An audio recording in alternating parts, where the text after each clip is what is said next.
Hello everyone. I have brought forth a story I named Bonds Thicker Than Blood from a series I hold dear.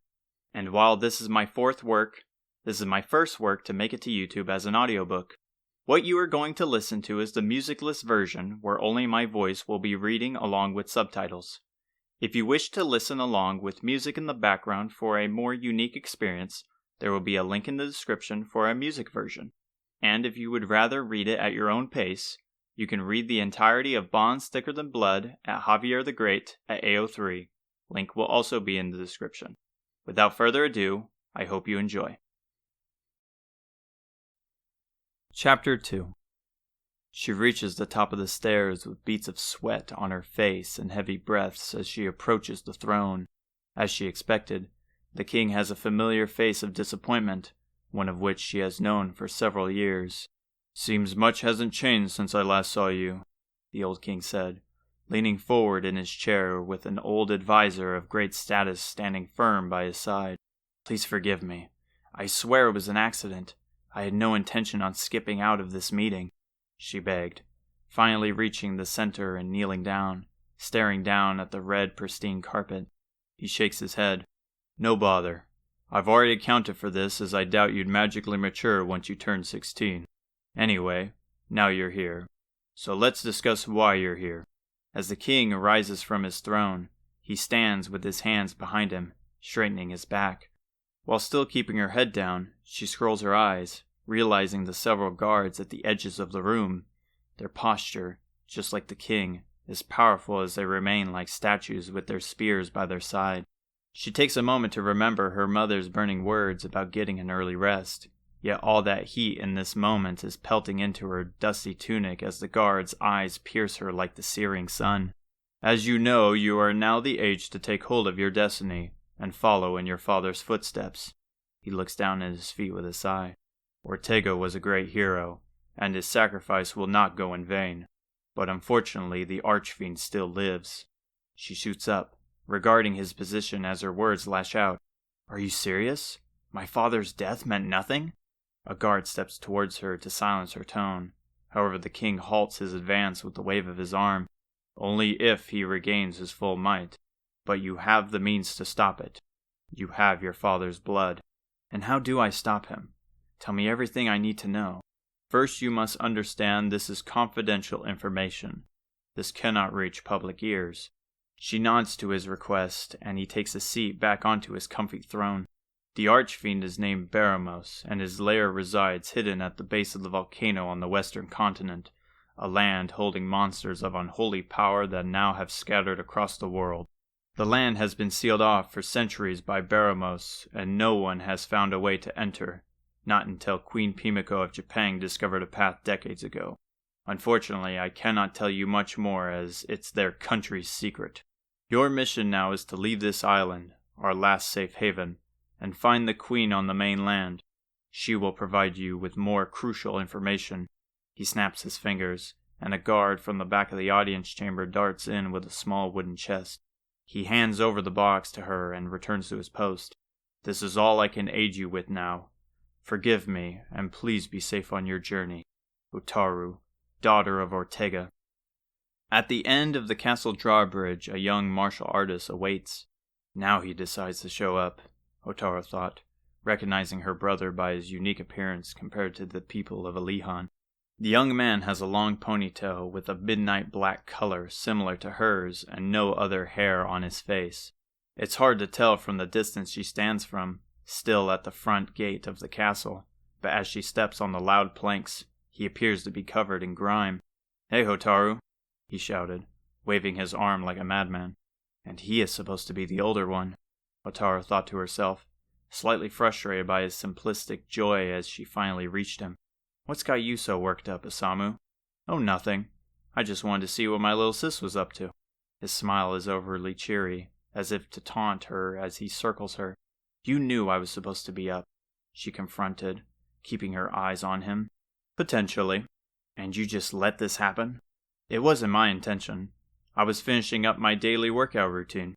She scans his green gi to find stains of dirt and fresh mud, though from the wear and tear, it appears more like old rags a prisoner would wear. As a matter of fact, It also has a faint scent of dung. Our neighbor only has one horse. Her head tilts as she remembers playing within the stacks of hay with her friends late into the night. You couldn't have possibly been shoveling for that long.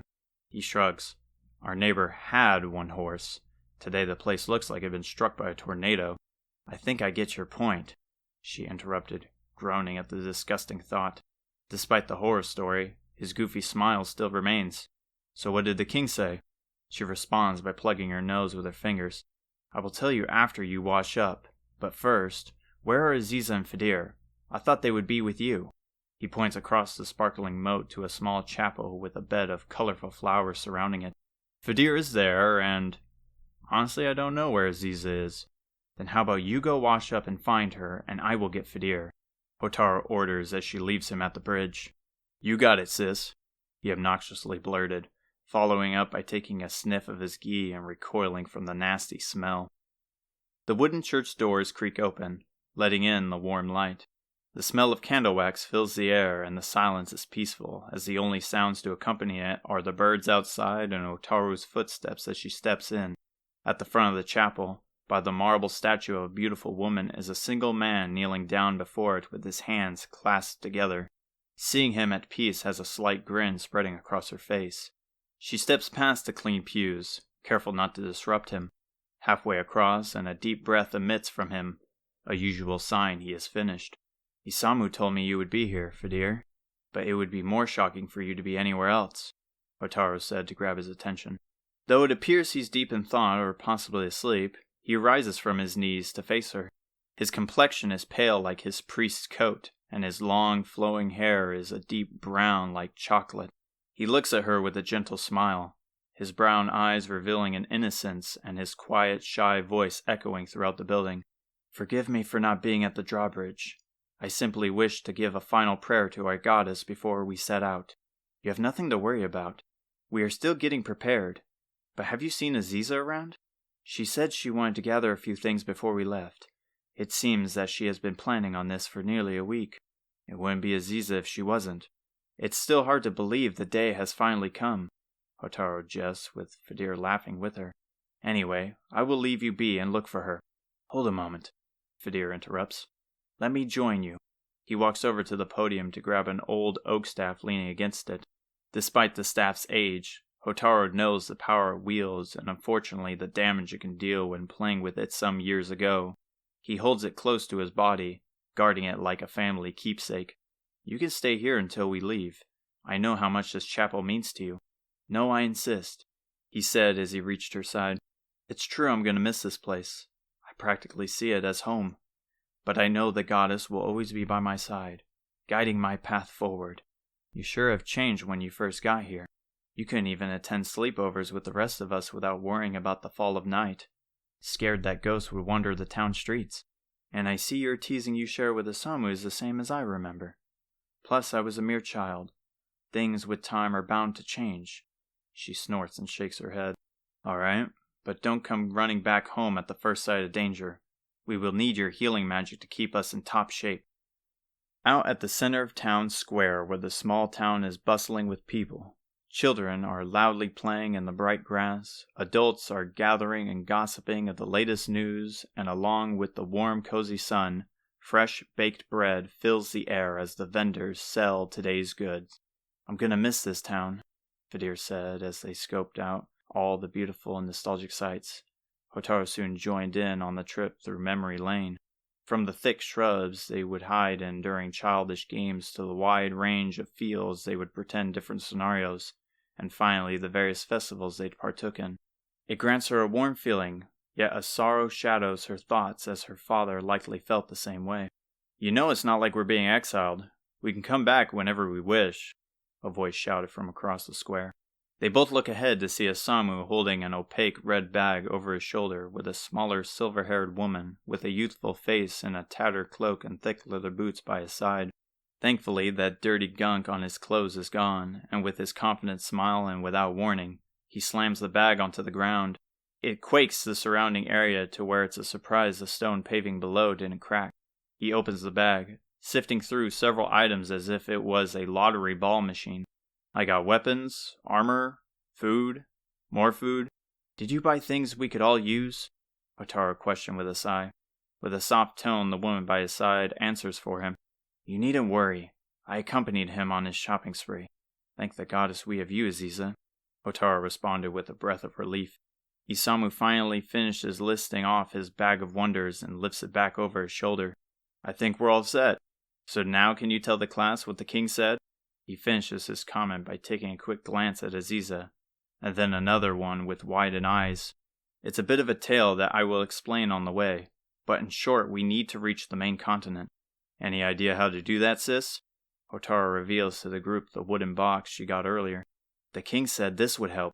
Then what are we waiting for? Open it, Isamu shouted, and Hotaru opened the box with ease. Everyone takes a peek inside, nearly butting heads. It's just a map, Aziza said, pulling it out and unrolling it.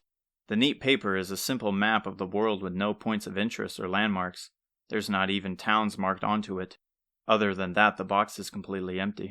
Hotaru drops the box to the floor. Thanks, King. I knew you had my back. Tell me about it. Isamu followed up. Well, why don't we head over to Reeve? Fadir suggested, looking over at Aziza's shoulder at the blank map. At the moment, our goal is to get to the main continent, so maybe they will know what to do. I agree, Aziza said, all while the two siblings are still sulking over the empty box. Why do I have a feeling this is going to be more difficult than I thought? Hotaru asked herself, tossing the useless box into a nearby trash bin.